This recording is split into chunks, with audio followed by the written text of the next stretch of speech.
અમૃત બાપાની મસાણી માની જે માં હું રાજસ્થાનથી આવું છું માં આ મારા ઘેરથી છે માં 15 દિવસ પહેલે માં એને પેટમાં બહુ દુખાવો પડ્યો માં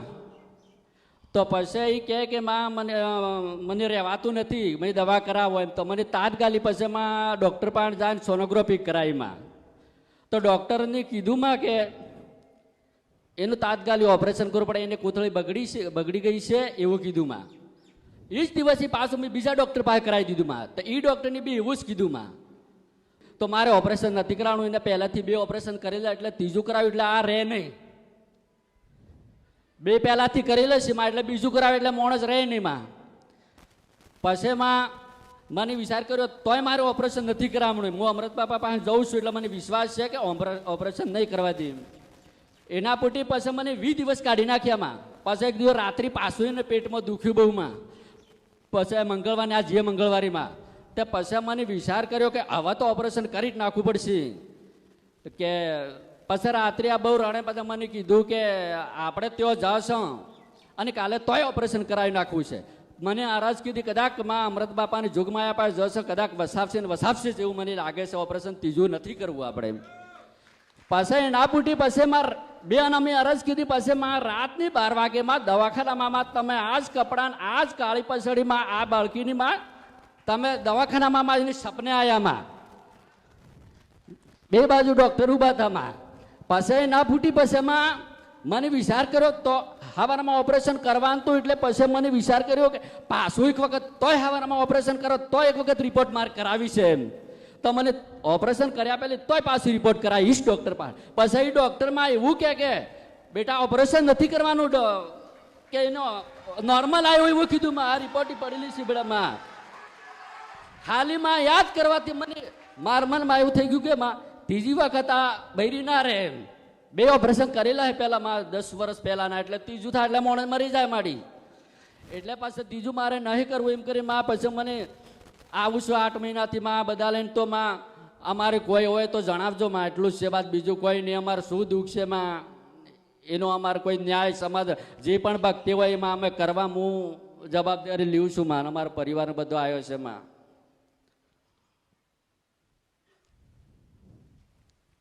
આપજો લલિતજી બી હાલમાં હાજર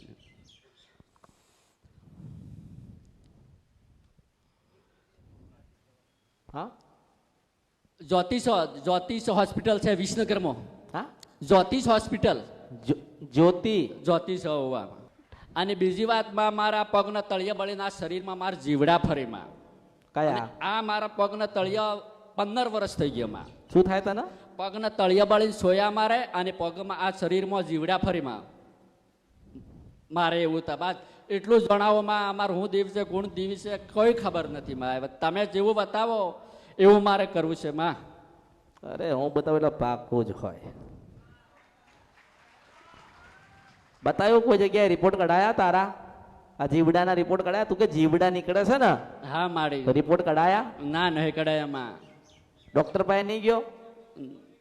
કરાય પણ એ તો કોઈ આપતું નહીં એવું કેમાં ભુવા પાસે ગયો તો રિપોર્ટ કઢાયા બુવા પાંટોમાં 1-2 વખત જ્યો તો પણ એ કે એ બધું છોડી મળ્યું મને માં આવે એ તો બધું અબળો બતાવે એટલે આપણે એનું મેં રાખ્યું મારે જ્યારે ત્યાં વિડિયા જો ત્યાં મને ભુવા મૂકી દીધા માં સાઈડમાં આ મારી પાસે આ મારી પાસે લડવા આવશે ભુવાઓ એમાં યાને ધંધો બંધ કરાયો એ વાત હોય ગોગા મહારાજનો સિકોતરનો કરું છું માં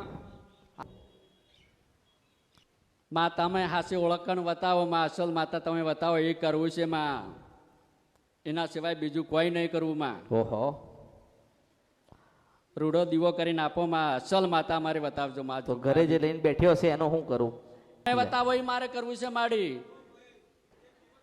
ભોવા છોડી દીધા એમ માં ભોવા પણ નથી જાતો તમારા સાનિધ્યમાં આવતી હતી નથી જાતો માં બતાવે એ જ કરી તો હું અરે જૂના દીવાનું શું કરવાનું એ પડી છે વાત એ ભુવાને જ આપી દી પાછા મુમાં એને બોલાવીને ભુવાને ઉપી દઈ માં તમે અસલ દીવો બતાવો એ કરી મામું હા મારે ભક્તિ કરવી છે દાદાજી હોય એ કરવી છે મારી મારે જવાબદારી મોલઈ માં હા નાગણેશ્વરી ખબર પડે પડે હોવામાં પેલો દરબાર છે ને એની કુળદેવી થાય એવું મેલડી શું ખરું કર્યું માડી ખરું માં એ ખબર પડી આને પડી માં મારે કુળદેવી નાગણેશ્વરી માં પેલો દરબાર ઉભો ને એની કુળદેવી નાગણેશ્વરી થાય ખરું માં હા કારણ કે તું વાત કરતો હોય ને એ વાત કરતો હોય ને બેના તારમાં તાર ના મિલાવ તો ભર્યું મારા તારમાં ખોટ પડે મુશ્કેલ વર્ષ પર અંગરી ગંધરફિયા મેલડી છો ઘરે જાઓ ઘરે હા માં નાગણેશ્વરી માન બેહાડજો હા માં દીવો કરજો હા માં અને પૂજા પાઠમાં ખબર પડે નિવેદમાં ખબર પડે ચોખા ચોખા પડે માં ચોખા ને શ્રીફળ ધરાવજે ખરું માં જે તારા શરીરમાં રાતના 2 થી 4 વાગ્યા સુધી જે ખણખણ કરાવે છે હા માં નહીં ઊંચી કે તો માં અને તારું તને એવું થાય છે કે કઈક ચઢ્યું મારા શરીરમાં એવું થાય છે થાય છે માં ખરું માં નહીં પછી તું પાણી પીવા જાય ને તો તને પાણીમાં જીવડા દેખાય છે ખરું માં ખરું પણ હું તને એમ કહું સીધે નિવેદ એક ચોખાનું કે માતાજી 12 મહિને તમને ચોખાનું નિવેદ આ ધરાઈશ શ્રીફળ આલીશ પેલા ઘરે જાય એટલે નાગણેશ્વરી નો દીવો કરજે ખરું માં અને સુખડીને શ્રીફળ ધરાવજે ખરું માં અને બરોબર 6 મહિના પછી ચોખાનું નિવેદન શ્રીફળ આલજે ખરું માં એટલે જે હેરાન થાવશો જે દવાખાના થાય છે બધું બંધ થશે ખરું માં આપણી માં આપણી જોડે નથી ને એટલે દુખી છીએ ખરું માં બાકી આપણી માં બેઠી હોય ને તો આ શંકર નડવા ના આવે એવું કહું છું કળિયુગમાં મેલડી ખરું માં ખરું માં આવા નહીં આવે ના માં. આવા પણ આપણે શું કરીએ છીએ આપણને ગોગો નડે છે આપણને શિકોતર નડે છે આપણે એની પાછળ પડ્યા છીએ ખરું માં ગોગો બેહાડ્યો શિકોતરે બેહાડી ચૂડેલે બેહાડ ઘરની બેહાડી બહારની બેહાડી બધી બેહાડ બેહાડ બેહાડ બેહાડ કરી નિવેજાલાલ કર્યા હા તું મોડા પડે હું ને હું તો સમયસર આવીશું ને અને બતાવ્યું. સમયસર મળીશું દરેક ના ખરું માં આ તો ઓળખો તો ઓળખાય ખરું માં હવે તમે વિચાર કરો આના સપનામાં કોઈ માતાજી આવે અને આમ ખાલી આમ ઊભી હોય ને હાથમાં સરપ હોય તો આ તો એમ કે મેલડી આવી કાળકા આવી આ તો બીજી માતાજી આવી કે ને એનો ભેમ પડે ને એટલે તને સપનું આવે ને એટલે એવું સમજે કે તારી કુળદેવી તને દર્શન દીધા ખરું માં પણ તમારા આટલા વર્ષો જૂના ગુના ને ભૂલ જે થઈ હતી ને એ પાછી ક્ષમા કરાઈ તમારી માને મનાઈ તમારી માને કીધું કે તારા દીકરા તારા સન તું એની છો ખરું માં તમારી માં હજારો લાખો ને કરોડો વર્ષ જૂની હોય ને એટલે માં એટલે તમારી માં જ કહેવાય મેં તને કોઈ બીજી માતા બતાવી નથી હું તારી કુળદેવીનો જ ઉલ્લેખ કરું છું તારી કુળદેવી નથી પૂજાતી તારી નાગણેશ્વરી દીવો નથી મળતો તારી કુળદેવીનો ઠેકાણું નહીં પડતો એને સંતોષ નહીં થતો એટલા જ દુઃખી છો ખરું માં ઊંઘ આવતી નહીં આપતું નથી નહીં આપતું માં અને 15 દાડા થાય એટલે 2 દવાખાને ફરવા પડે કે ના ફરવા પડે ફરવા પડે. અરે જેને મારા તા આંટા માર્યા છે ને કળિયુગમાં આંટા ના મારવા પડે એમ ખરું મેલડી માં. છો. એટલે કોઈ કરી નથી નાખ્યો જે દીવા લઈને બેઠ્યો છે ને માં તમારી નથી એ દેવ તમારા નથી ખરું માં એટલે માનો કે તમે ગોગા મહારાજનો દીવો કર્યો કે શિકોતરનો દીવો કર્યો